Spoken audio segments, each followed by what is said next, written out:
Hi, I'm Peter Fuller. I'm going to tell you a little bit about this action item modal that you are currently on. So, action items, they're like milestones or rocks in some cases, depending on what system or methodology you're used to using. We use it a little bit differently, so we're kind of combining things to make things a little bit more simple than having lots of different designations for tasks and big tasks and little tasks. Now, what I would do is use this really for the big items. So when you're creating an action item, it has to be associated with a KPI. There's no way around it in our system, and that's for a reason. It's saying, this is how I'm going to impact what it is I need to accomplish. And so it's really creating a sentence there in everyone's mind. The other thing is, if you can't come up with a KPI that's associated with the thing that needs to be done, maybe that thing really doesn't need to be done in the first place. Now, here's where we did a little twist based on lots and lots of customer feedback and watching how people actually use the concept of rocks and milestones to dos.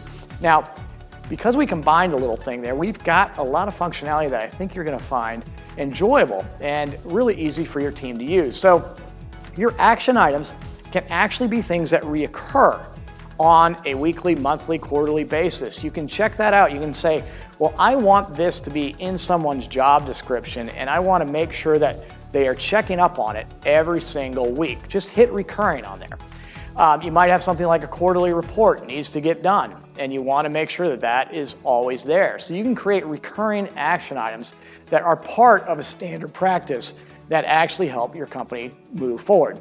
So the other thing you're going to notice is the status. So I'm going to tell you a little bit about the status. It's called CHARP.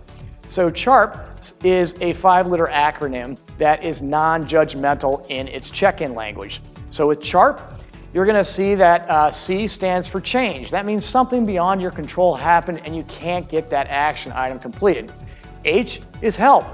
I need help. This is the one that everybody loves because a lot of people can't ask for help. Our egos don't let it, or the environment doesn't allow us to ask for help. So here now we can ask for help and we can say, hey, we need help. We don't think we're going to get this done on time.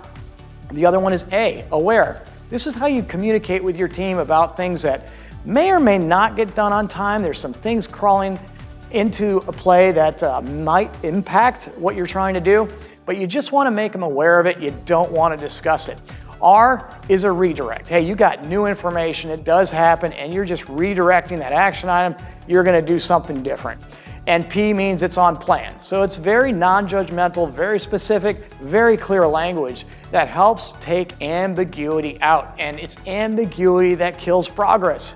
So use the CHARP method, check in, use it outside of Catapult. It really does work. So those are your action items. That's your modal. Please use the CHARP method. You're really going to enjoy that and you're going to see the real benefits to it. The last thing you're going to see is the notes column. Once you create your milestone, you can actually add notes on there. And when it's done, you can hover over that little note icon that you're going to see in your meetings. You'll be able to pull up the notes. People can add notes to that and see and make notifications on what they did, what they changed. Again, it's a great way to keep everything tight and under wraps within the milestone that you are creating and the action items you're creating. So, saves a lot of email. I think you're going to like it. Use the action items, use the modal, use the notes, save email, and keep everybody up to speed on what's going on.